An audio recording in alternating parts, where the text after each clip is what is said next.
जी अस्सलाम वालेकुम, क्या हाल है सब लोग? खैरियत से हैं जनाब? फवाद चौधरी साहब पाकिस्तान तहरीक इंसाफ में वापस आ गए हैं, तकरीबन आ गए हैं। कैसे आए हैं ये हम आपको आज के व्लॉग में बताएंगे। शेर अफजल मरवत साहब का क्या मुस्तकबिल है, क्योंकि कल जब उन्हें गिरफ्तार किया गया था तो उसके बाद वकला ने बहुत एहतजाज किया। सब लोगों की कोशिश है कि उनकी ज़मानत हो जाए। क्या उनकी ज़मानत हो रही है या नहीं हो रही, ये भी हम आपको आज के व्लॉग में बताएंगे। और जैसे शौकत सिद्दीकी साहब ने कल जिन 4 रिटायर्ड ऑफिसर्स का नाम दिया था, क्या वाकई वो सुप्रीम कोर्ट ऑफ पाकिस्तान में आएंगे या नहीं आएंगे, ये भी हम आपको आज के व्लॉग में बताएंगे। हमें बहरहाल ये मानना पड़ेगा कि शेर अफजल मरवत साहब हैं बड़े कारीगर। ये कहीं ना कहीं से अपनी स्पेस निकाल लेते हैं और पाकिस्तान तहरीक इंसाफ पूरी एक साइड पे और शेर अफजल मरवत साहब एक साइड पे। ये मीडिया के अंदर भी होते हैं और सोशल मीडिया के अंदर भी होते हैं। इनके जो तासुरात होते हैं वो भी बड़े शानदार होते हैं। पिछले दिनों मैं देख रहा था बाजोड़ में इन्होंने कौम से खिताब करते हुए DPO के बारे में कहा था, एक बड़ी खौफनाक और वाहियासी बीमारी है, उसका जिक्र करके उन्हें कहा था कि अल्लाह करे इसे ये लग जाए। तो इस किस्म के उन्होंने जो कमेंट्स दिए तो उसके बाद सोशल मीडिया के ऊपर वायरल होना शुरू हो गया। फिर उन्होंने ये भी बताया था कि ये देखें पुलिस वाले कितने बेवकूफ़ हैं, मैंने इनसे कहा था कि मैं इस तरफ से जाऊंगा तो ये सारे उस तरफ चल पड़े जबकि मैं इधर से निकल गया। तो आपने वो भी इनके तासुरात सुने होंगे। तो बहरहाल शेर अफजल मरवत साहब का ये कमाल है कि सारी पार्टी एक साइड पे, पूरी जमात पाकिस्तान तहरीक इंसाफ की एक साइड पे और मरवत साहब एक साइड पे। ऐसा लगता है कि मरवत साहब पूरी पार्टी को अपनी ग्रिप में ले चुके हैं और अब मीडिया हो या सोशल मीडिया पे हर जगह पे शेर अफजल मरवत साहब ही आपको नज़र आते हैं। तो अब लाहौर चले गए कल वो, और लाहौर चले गए और फिर वहाँ पे पुलिस ने उन्हें गिरफ्तार कर लिया। और पुलिस ने गिरफ्तार भी बड़े खौफनाक तरीके से किया। इनको गिरेबान से पकड़ के खींचा। इनके साथ वकला भी थे लेकिन वो वकला भी कोई ख़ास रजिस्ट नहीं कर सके और उसके बाद पुलिस ने ले गई। वकला ने हाई कोर्ट के अंदर जाके भी शोर शराबा किया लेकिन उसका भी कोई ख़ास फ़ायदा नहीं हुआ। और उसके बाद फिर इनके वकला दोस्त बार बार पुलिस स्टेशन भी जाते रहे और इनको पानी पेश करते रहे, इनको खाना पेश करते रहे, पुलिस की मिन्नतें भी करते रहे। लेकिन शेर अफजल मरवत साहब को ज़ाहिर पुलिस ने पकड़ लिया था, क्योंकि याद रखें कि पंजाब पुलिस बड़ी डिफरेंट है और जब वो किसी के ऊपर हाथ डालती है तो फिर इसी तरह हाथ डालती है जैसा शेर अफजल मरवत साहब पे डाला गया। अब शेर अफजल मरवत साहब जो हैं, आज कोशिश की गई कि इनकी ज़मानत हो लेकिन सरहद से इसकी ज़मानत नहीं हो सकी।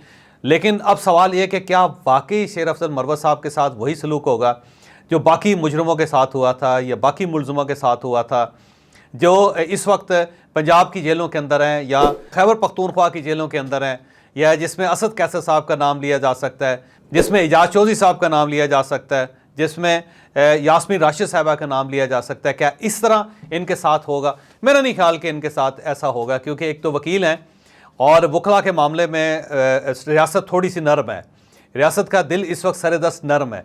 तो मेरा ख्याल ये है कि इनकी ज़मानत बहरहाल हो जाएगी और ज़मानत जब हो जाएगी तो उसके बाद इनको ये समझा के भेजा जाएगा कि जनाब एक ख़ास हद से आगे आपने नहीं बढ़ना, क्योंकि जब आप ख़ास हद से आगे जाते हैं तो उसके बाद रेड जोन आ जाता है और जो रेड जोन है उसके अंदर जो कदम रखता है उसके साथ फिर कोई बहुत अच्छा सलूक नहीं किया जाता।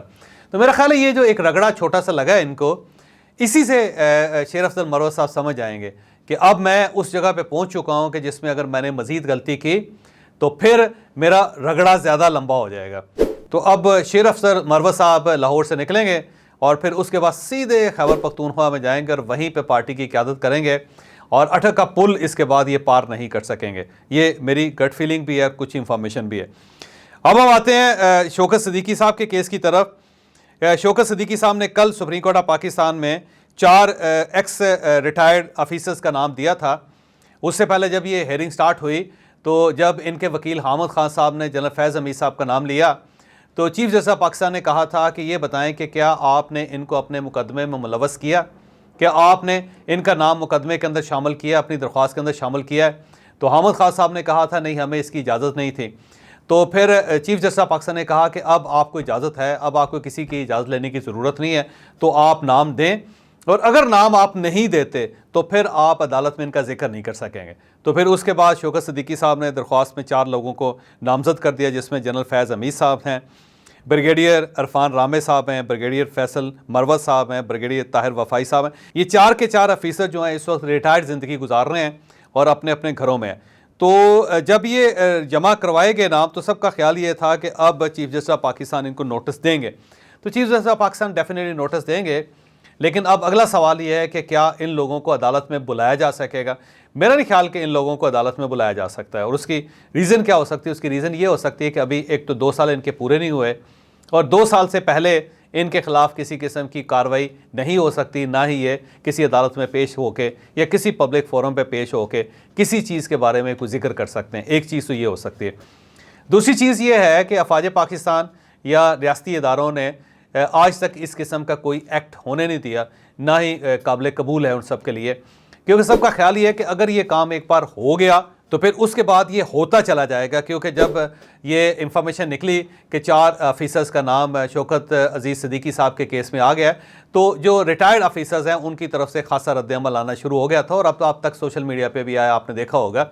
तो मेरा ख्याल ये है कि ये हो नहीं सकेगा और अगर बहुत ज़्यादा भी ज़ोर दिया चीफ जस्टिस ऑफ पाकिस्तान ने तो फिर ये लोग अपनी स्टेटमेंट लिख के जमा करवा देंगे GHQ और फिर GHQ के ज़रिए वजारत दिफा से होती हुई ये statement supreme court of Pakistan में आएगी और ये बताएंगे कि इनसे जो सवाल पूछे जा रहे हैं उसका जवाब क्या है।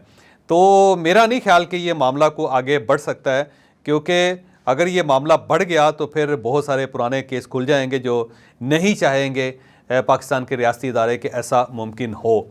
और शौकत सिद्दीकी साहब के बारे में अब ज़ाहिर है बहुत सारी बहस भी शुरू हो गई है सोशल मीडिया के ऊपर कि इनका ताल्लुक़ देखें किस पार्टी के साथ है, इनका ताल्लुक़ जो है किस मकतवा फ़िक्र के साथ है, और इनसे रिलेटेड बहुत सारी चीज़ें भी अब सोशल मीडिया के ऊपर आनी शुरू हो गई।